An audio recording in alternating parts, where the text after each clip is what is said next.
Umaga mga kaibigan, nandito tayo ngayon para lukuin si Cyrene at kasama ko rin ang ating videographer na si Ira. Sasabihin natin kay Cyrene na may bagong patakaran ng paaralan at lahat ng social media ay bawal nang gamitin kapag nasa paaralan simula sa susunod na linggo. Tara, samahan niyo ako at alamin natin ang magiging reaksyon ni Cyrene.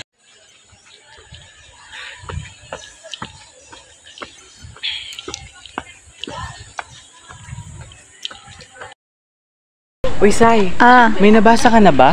May bago raw memo galing sa administrasyon. Lahat daw ng social media platforms ay ipagbabawal na sa loob ng paaralan. Ha? Ano? Totoo ba yan? Paano na ang group chat?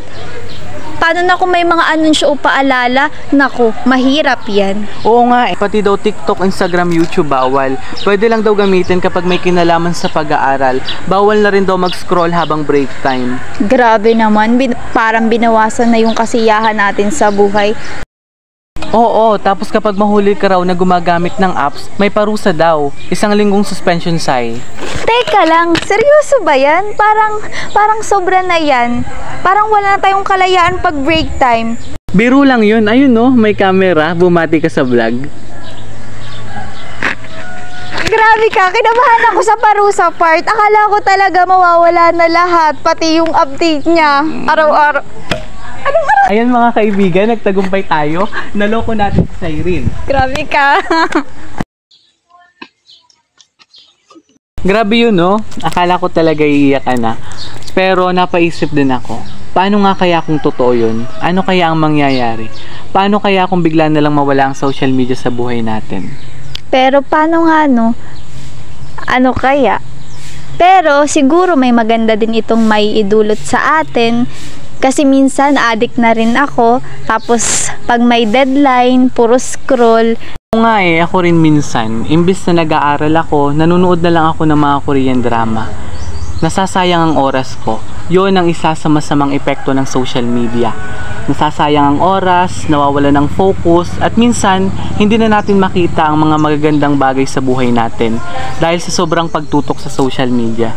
Pero totoo naman, hindi lahat ng social media masama, meron din itong magandang naiidulot. Marami akong natututunan lalo na sa YouTube, lalo na sa math, pero dapat alam din natin ang limitasyon. Tapos ang group chat, kung wala yun, may mga kaklase rin talaga tayo na hindi makakatulong sa mga gawain dahil hindi nila alam. Dapat tayo ang may control sa social media at hindi tayo ang magpapakontrol. Dapat gamitin natin ito ng may pananagutan. Tama, hindi sukatan ang likes, shares o views. Ang tunay na kaligayahan ay hindi matatagpuan sa screen ng ating mga telepono. Ang tunay na buhay ay walang filter. Mas mahalaga ang personal na pakikipag-ugnayan at pagpapahalaga sa mga taong nasa paligid natin. Natin ang social media ng may disiplina at balanse. Huwag nating hayaang mawala ang tunay na koneksyon natin sa mundo at sa isa't isa. Ayan mga kaibigan, nawa ay may natutunan tayo sa prank na ito. Iwasan natin minsan o bawasan natin ang sobrang paggamit ng social media para makita natin ang tunay na ganda ng mundo at ang mga taong nasa paligid natin. Mag-focus tayo sa mga bagay na makatutulong sa atin para mas maging produktibo at mas maging masaya.